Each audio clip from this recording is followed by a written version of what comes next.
சீரியல்களின் full எபிசோடுகளை Sun டிவியில் ஒளிபரப்பான உடனே எக்ஸ்க்ளூசிவாக சன் நெக்ஸ்டில் மட்டும் ஃப்ரீயா பாருங்கள். இதுல ஏதோ சதி இருக்கிற மாதிரி எனக்கு தோணுது. எனக்கும் அதான் தோணுது. ஆனா வெறும் சந்தேகத்தை மட்டும் வச்சு அந்த மேனேஜர் கிட்ட நம்ம எதுவுமே பேச முடியாது. அதான் அதுக்கு மேல எதுவுமே கேட்க முடியாம வந்துட்டேன்.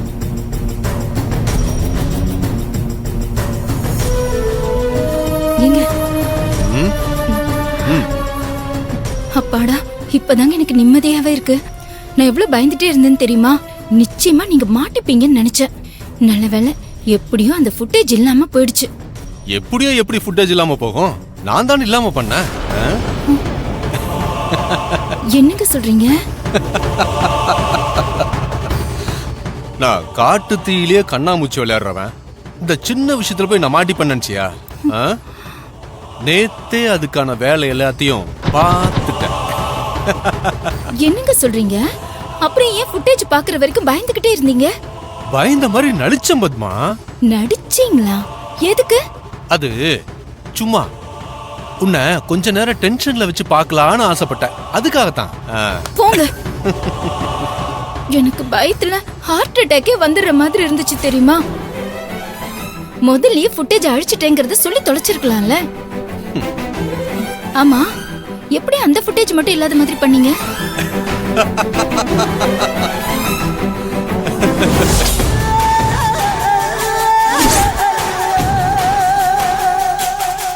சார், என்ன சார் நீங்க என்ன இப்படி சிக்கல மாட்டி விட்டுறீங்க போல இருக்கு. இதெல்லாம் சரிப்பட்டு வராது சார். முதல்ல இங்க இருந்து கிளம்புங்க சார். ஓ, நான் ஒன்னும் உங்களை சும்மா செய்ய சொல்லல.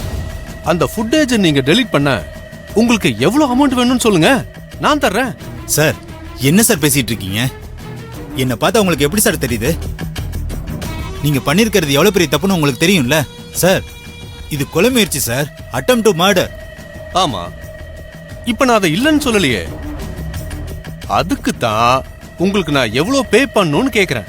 சார், இப்ப நான் உங்களுக்கு ஹெல்ப் பண்ணி நாளைக்கு நீங்க மாட்டிக்கிட்டா நானும் உங்க கூட சேர்ந்து கம்பி எண்ண வேண்டியது இருக்கு சார். அது உங்களுக்கு தெரியும்ல.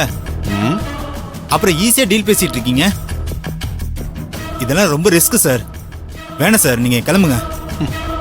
உங்களை இங்க வச்சு டீல் பேசிக்கிட்டு இருந்தா என் வேலை போயிடும் சார். ப்ளீஸ் சார், இங்க இருந்து கிளம்புங்க சார். என் வேலை போயிடும் சார். ப்ளீஸ் சார், வெளியே போங்க சார். இருங்க இருங்க.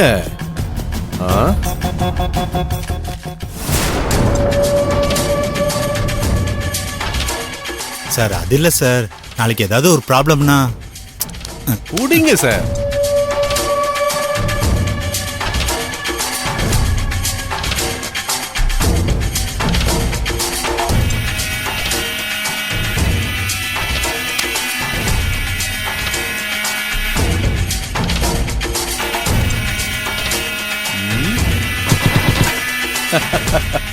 சார், ப்ராப்ளம்லாம் வரதான் சார் செய்யும். ரிஸ்க் எடுக்காம லைஃப்ல எதுவும் கிடைக்காது சார். அதனால எந்த ப்ராப்ளமா இருந்தாலும் நான் பாத்துக்கிறேன் சார். நாளைக்கு எல்லாரும் ஃபுட்டேஜ் பார்க்க வருவாங்க. காட்டிடலாம் சார். நீங்க சொல்ற அந்த ஃபுட்டேஜை தவிர மத்த எல்லா ஃபுட்டேஜும் இருக்கும். ஓகேவா சார்? ஓகே, தப்பு எதுவும் நடக்காது. ஒரு தப்பு நடக்காது சார். என் நாக்கும் வாக்கும் எப்பவுமே சுத்தமா இருக்கும் சார். வாங்கின காசுக்கு எப்பவும் நேர்மையா இருப்பேன் சார். அதனால உங்களுக்கு எந்த பயமும் வேணாம் சார். குட்.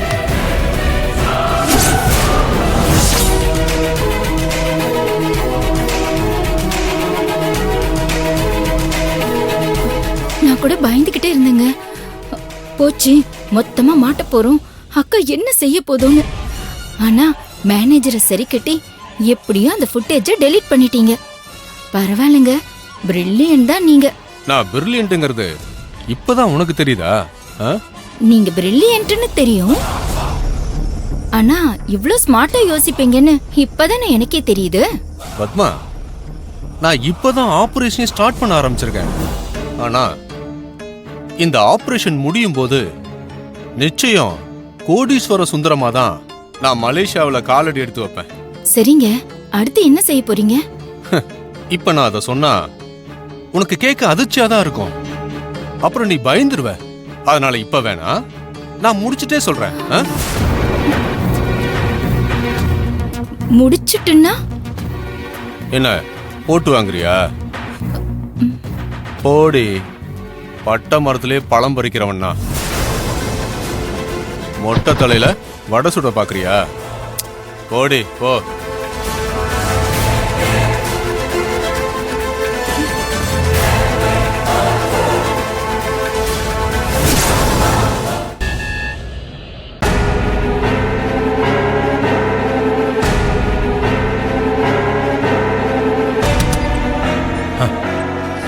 டாக்டர், என் பொண்ணு எப்படி இருக்கா? கிரிட்டிக்கல் ஸ்டேஜை தாண்டிட்டாங்க. இனி ஒன்னும் பிரச்சனை இல்ல.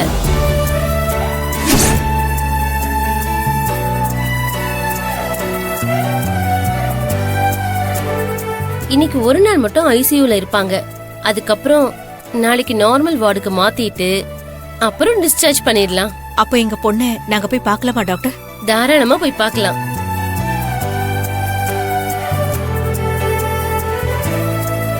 பேஷண்ட்டை டிஸ்டர்ப் பண்ணாம ஒவ்வொருத்தரா போய் பார்த்துட்டு வாங்க. சரிங்க டாக்டர். Okay doctor.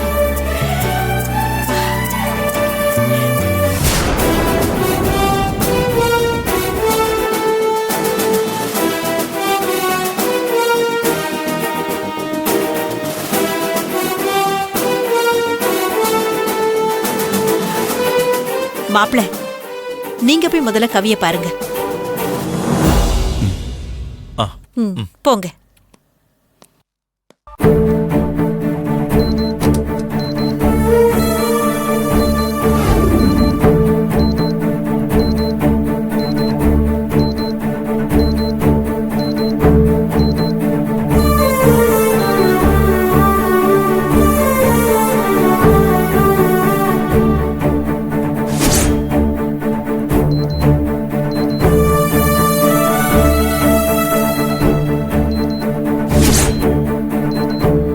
கவி, உனக்கு மட்டும் இந்த வயசுல எவ்வளவு ஏமாற்றம். ஏற்கனவே கல்யாணம் ஆக போற 2 நாளைக்கு முன்னாடி பெரிய ஆக்சிடென்ட் ஆகி கல்யாணம் நின்னு போச்சு. இப்ப தாலி கட்டுற நேரத்துல இப்ப உனக்கு இப்படி ஆகி போச்சு. உன்னை நினைச்சா எனக்கு ரொம்ப சங்கடமா இருக்கு. என்னாலேயே இந்த ஏமாற்றத்தை தாங்கிக்க முடியல. நீ எப்படி தாங்கிக்க போறன்னு எனக்கு தெரியல கவி. ஏன்னா நீ என் மேல உயிரையே வச்சிருக்கேன்னு எனக்கு தெரியும். உனக்கு இப்படி ஒரு நிலைமை வரும்னு நான் நினைச்சு கூட பார்க்கல. நீ சீக்கிரமே குணமாகி எந்திரிச்சு வந்துருவ கவி. உனக்கு ஒன்னும் ஆகாது.